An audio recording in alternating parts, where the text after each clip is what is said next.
Ontak Saya sarung mokke bina mokkoin kama sarung mokke bersuru mok asin sok mana mengenam mangke aku dan semua sarung kopi mok bersuru. Ayo do sar kaya mulu ya kalau kan mau ayat itu dute kam nang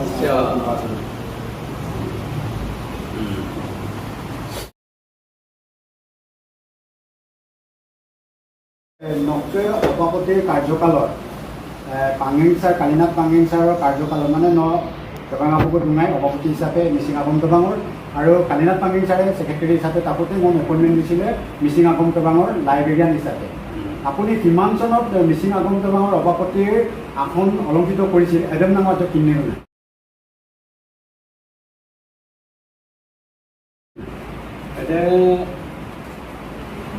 সভাপতি হিচাপে নিৰ্বাচিত কৰিছিলে ধেমাজি অধিৱেশন খোলাপতাৰ chair মানে ধেমাজি অধিৱেশনত order আছিলে 2014 চনত আৰু মোৰ এটা টাৰ্মৰ কাৰণে আছিলে 2014 বা 2016 চনত। এতিয়া সভাপতি নিৰ্বাচিত হোৱাৰ পিছত সমাজে হয়তো মকলক আইন বস্তু দিব সমাজ ব্যৱস্থা আছিলে সেইকাৰণে কামপতি উপন্যাসৰ মূল ভিত্তিটোৱে হৈছে মৰুনাম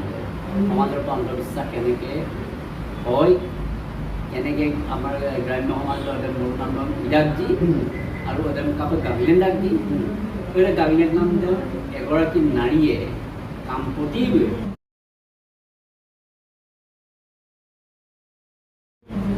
নিজৰ চতুৰতা দক্ষতা আৰু সাহসিকতাৰে কেনেকৈ মানে মৰুনাম এক্সপ'জ কৰিলে এইটোৱে মূল কাহিনীটো। আৰু যিহেতু কামপতিয়ে সমাজ ব্যৱস্থাৰ এটা অন্ধবিশ্বাস সমাজৰ আগত দাঙি ধৰি সমাজখনক যেনে এটা ৰিফৰ্মেশ্যন সংস্কাৰ আগবঢ়াই দিছে, সংস্কাৰ হ'বৰ কাৰণে সেইটো কাৰণে এইটো মূল আকৰ্ষণ হ'ব পাৰিছে এই কিতাপখনৰ। সেইটো কাৰণে হয়তো আসামত মোক এৱাৰ্ড দিবৰ কাৰণে আগবাঢ়ি। হয়, ধন্যবাদ ছাৰ। আয়োগে কামপতি উপন্যাসখনৰ যোগেদি কেনেকৈ এৱাৰ্ড পাবলৈ সক্ষম হৈছিলে আৰু কামপতি উপন্যাসখনত কি আছে এতিয়া গোটেই দৰিদ্ৰ আয়োগ মুখান্বিত, তাৰ বাবে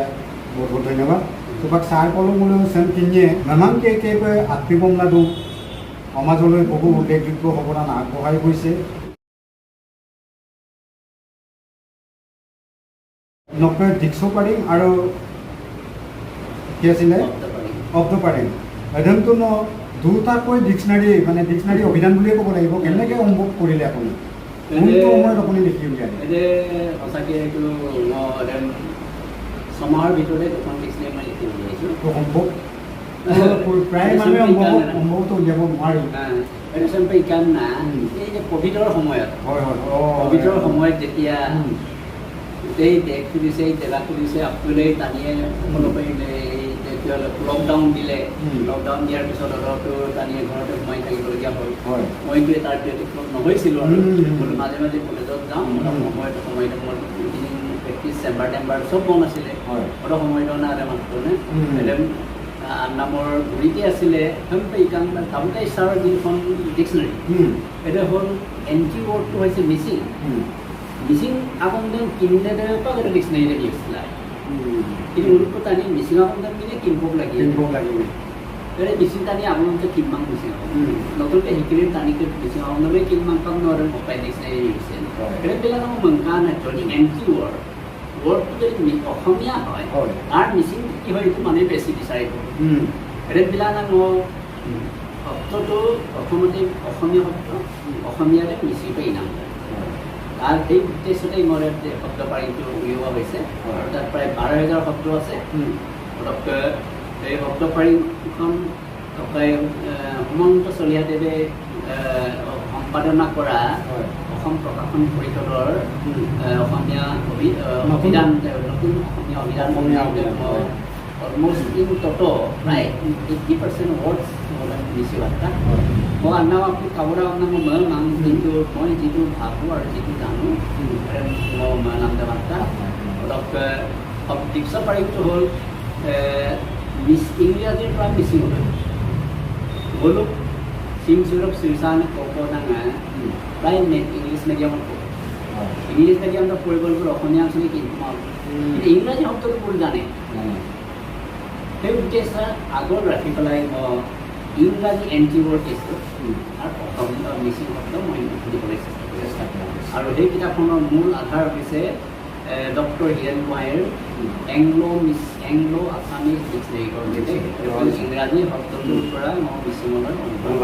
মানে শব্দ মিচিঙত তাৰ সমাৰ্থক শব্দহে দিবলৈ চেষ্টা কৰিছোঁ মানে গোটেইবোৰ সমাৰ্থক নহ'লেও মই দিবলৈ চেষ্টা কৰিছোঁ তাত আছে প্ৰায় 8,000 ৱৰ্ডছ আৰু শব্দ পাৰিঙত আছে প্ৰায় 12,000 ৱৰ্ডছ তাৰ বাহিৰেও আৰু কিছুমান ৰচনা কিছুমান ফকৰা যোজনা বা সেইংছ বা জতুৱা ঠাঁচ লাষ্টৰ ফালে আছে পাছলৈতো মন নকৰিলে লাষ্টৰ ফালে আছে আৰু এই খণ্ডটো মই এতিয়া আৰু বৃদ্ধি কৰিবৰ কাৰণে চেষ্টা কৰি দ্বিতীয় খণ্ডৰ 100 পেজেছ আৰু এডিশ্যন হ'ব ধন্যবাদ চুপাক ছাৰকে এটা উপবাৰ্তা আমি দিব গৈ আছোঁ প্ৰিয় দৰ্শক ছাৰকে অমৃতকম ডক্টৰ এই সন্দৰ্ভত ছাৰ বিশেষকৈ অমৃতককৈ হৈ কি ক'ব বিচাৰে মানে অমৃতটো ডক্টৰ আগবঢ়াই দিলে ইমানখিনি অম্মা আউনকো অমা নিকলা আৱাক আবুল অমৃতে ডক্টৰ লুনা কুলি ক্লিনিকেল ফাৰ্মাকলজিষ্ট MD MBBS পাছ কৰি MD ডিগ্ৰী পাছ কৰিলে এটা প্লাংগেলাবে অলৰেডি ইয়াত আমি বিতংটো সৰকাবে এই কোম্পানী এটা চাকৰি কৰে আমি নম্বৰে ডক্টৰ লিজা কুলি